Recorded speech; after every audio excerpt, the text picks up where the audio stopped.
ओम श्री गणेशाय नम नमस्कार बंधुगण आपण मानक आम यूट्यूब चैनल को स्वागत। आज ए भिडियो रे आमे आपण मानक कहिबा पई जाउछु विशेष रूप रे आपणक पई ए दुई दिनर स्थिति विषय विशेष रूप से जदि कहबू ए दुई दिन रे आपणक पई कौन रहिबो विशेष भाव रे स्थिति केउ सबु जिनिस रे आपणक फायदा हेबो केउ सबु जिनिस रे आपणक सावधानता अवलंबन करबाकू पड़िबो आपणकर लव लाइफ किपरि रहिबो क्यारियर किपरि रहिबो बिजनेस आउ व्यापार किपरि रहिबो एवं स्वास्थ्यर किछि महत्वपूर्ण इनफॉरमेशन मध्ये आमे आपणक देबू आउ वीडियो शेष रे आमे आपण मानक किछि उपाय विषय रे मध्ये कहबू जहाद्वारा आपण ए दिन को आहरी अधिक शुभ और मंगलदायक सब्यस्त करें। आग को वीडियो आरंभ करने पूर्व आमर आपण को रिक्वेस्ट कि जदि आपण आमर ए चैनल नुआ आछंती चैनल को सब्सक्राइब करंतु सांगरे नोटिफिकेशन बेल को मध्य ऑन करंतु जहाद्वारा समय समय सह नुआ नुआ वीडियो नोटिफिकेशन आपण को मिलिबो। तो आसंतु जानिबा किपरि रहिबो आपणक पई विशेष रूप रे ए दुई दिनर स्थिति।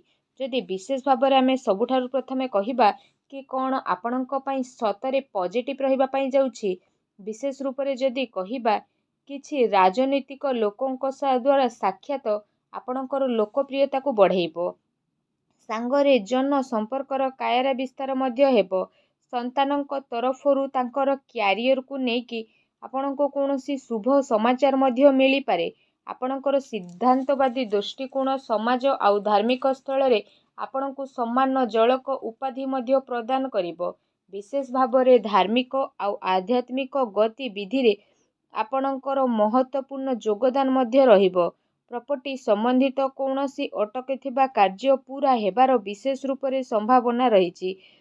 ता सहित जदि आमे कहिबा आपणको भल खराब चिंता मध्य आसीबो एहा सहित भाग्य संतान संबंधित कार्य रे मध्य सुविधा प्रदान मध्य करिबो आपणकर विवेक एवं आदर्शवादी स्वभाव विशेष रूप से आपणक पई महत्वपूर्ण उपलब्धि मध्य प्रदान करिबो ग्रहंकर स्थिति आपणक पई किछि संतोषजनक मध्य रहिबो जहा आपणक खिलाफ रे रहिथिला एबे से सब मध्य आपणक सपक्ष रे आसीबो आउ संबंध रे मध्य काफी सुधार आसीबो सबु कार्य आपणकर शांतिपूर्ण रूप से संपन्न हेबार नजर मध्य आसीबे ता सहित भावुकता कारणरू व्यवहारिक दृष्टिकोण आपणक कार्य मध्य देखा देबो आपणकर सकारात्मक आउ संतुलित भावना आपणको आग को बढ़िबा और निजर कार्य को सुचारू रूप से संपन्न करिबारे मध्य सहायता प्रदान करिबो घरे कौनसी धार्मिक उत्सवर आयोजनर योजना मध्य बढ़िबो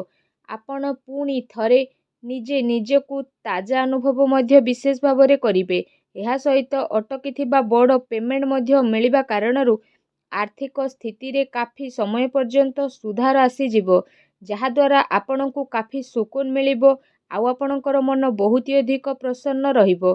आसंतु जानिबा आपणक पई कोन नेगेटिव रहिछि कौनसी प्रकार उधार ठारू आपण दूरी के रुहंतु धन लेन देन संबंधित कार्य करिबा ठारू छलना बा धोकार शिकार मध्य आपण होई पारंती कौनसी भी कार्य करिबारे अधिक भाबी चिंती काम करंतु नहीं एहा द्वारा समय आपणक हाथरू मध्य जाई पारे सामाजिक वस्तु को मधुर बनै रखिबार आवश्यकता रहिछि केबे केबे किछि नकारात्मक पुराणा कथा पुणी थरे उठी मध्य पारे जो कारण पाई आपण आपणकर मनोबल रे काफी टाइम पर्यंत कमी अनुभव मध्य करिवे निजर स्वभाव को पॉजिटिव बनै कि रखंतु ता सहित ए कथारे मध्य ध्यान देबार आवश्यकता रहिछि कि आपणकर सरल स्वभावर किछि लोक माने नाजायज फायदा मध्य विशेष रूप से उठाई पारंती जहाद्वारा आपणक मनर स्थिति किछि विचलित मध्य होई पारे अन्यर फैसला सुझेबारे आपणकर केते कार्य मध्य अटके पारे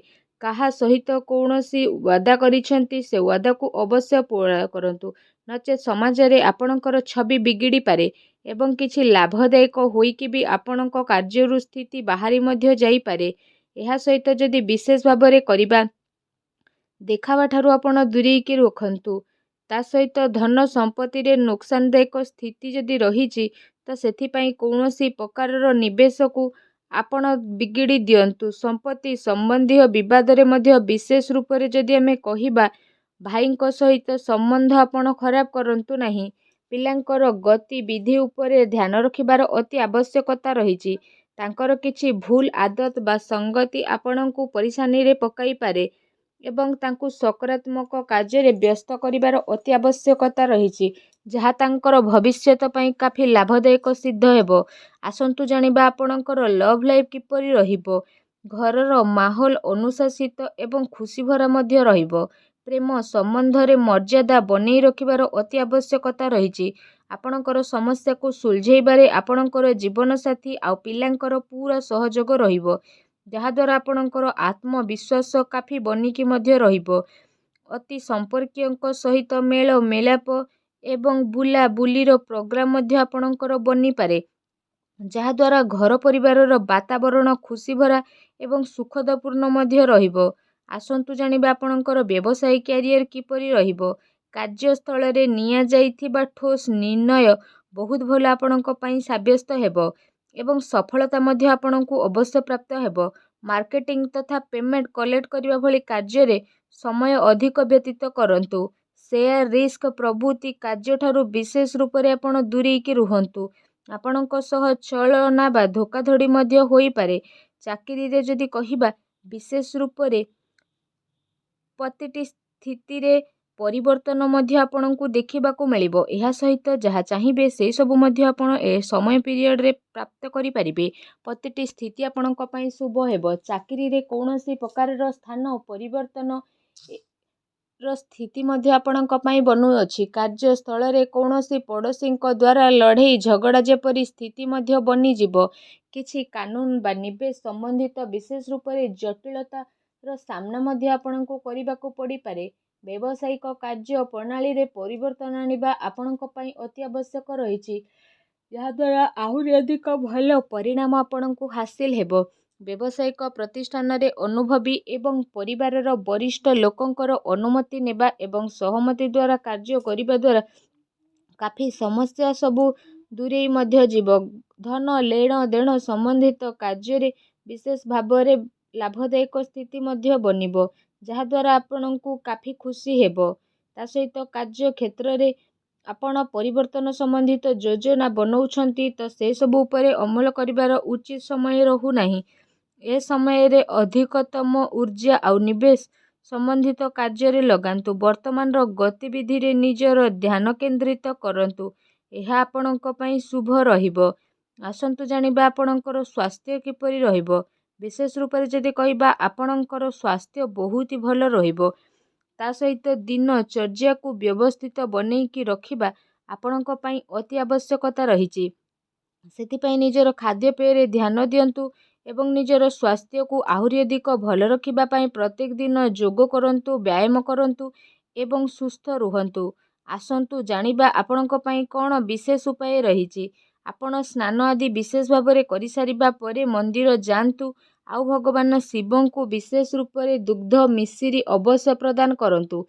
ଏହା ସହିତ ଭଗବାନ ଶିବଙ୍କର ମନ୍ତ୍ର ଓଁ ନମଃ ଶିବାୟ, ଏ ମନ୍ତ୍ରର ମଧ୍ୟ ବିଶେଷ ଭାବରେ ମନକୁ ମନ 108 ଥର ଜପ କରନ୍ତୁ ଆଉ ନିଜର ମନୋକାମନାକୁ ମାଗନ୍ତୁ। ଏପରି କରିବା ମାତ୍ରେ ହିଁ ଭଗବାନ ଶିବ ବହୁତ ଶୀଘ୍ର ପ୍ରସନ୍ନ ହେବେ ଆଉ ଆପଣଙ୍କର ସମସ୍ତ କଷ୍ଟକୁ ମଧ୍ୟ ଦୂର କରିବେ। ଯାହା ବି ଆପଣଙ୍କ ଜୀବନରେ ପ୍ରୋବ୍ଲେମ୍ ଚାଲୁଛି, ସବୁ ପ୍ରୋବ୍ଲେମର ଅନ୍ତ ହେବ ଏବଂ ଆପଣଙ୍କର ସମସ୍ତ ମନୋକାମନା ଭଗବାନ ଶିବଙ୍କ ଆଶୀର୍ବାଦରୁ ଅବଶ୍ୟ ପ୍ରାପ୍ତି ହେବ ଆଉ ସବୁ କାର୍ଯ୍ୟ ଆପଣଙ୍କର ବହୁତ ଆସାନୀରେ ମଧ୍ୟ ବନିଯିବେ। ଭଗବାନ ଭୋଳାନାଥଙ୍କର ଆଶୀର୍ବାଦ ଆପଣଙ୍କୁ ପ୍ରାପ୍ତ ହେଉ। ସଚ୍ଚା ଦିଲରେ କମେଣ୍ଟ ବକ୍ସରେ ଜୟ ଭୋଲେନାଥ ବୋଲି ଅବଶ୍ୟ ଲେଖନ୍ତୁ। ତା ସହିତ ଭିଡ଼ିଓକୁ ଲାଇକ୍ କରିବା ପାଇଁ ଭୁଲନ୍ତୁ ନାହିଁ। ଧନ୍ୟବାଦ।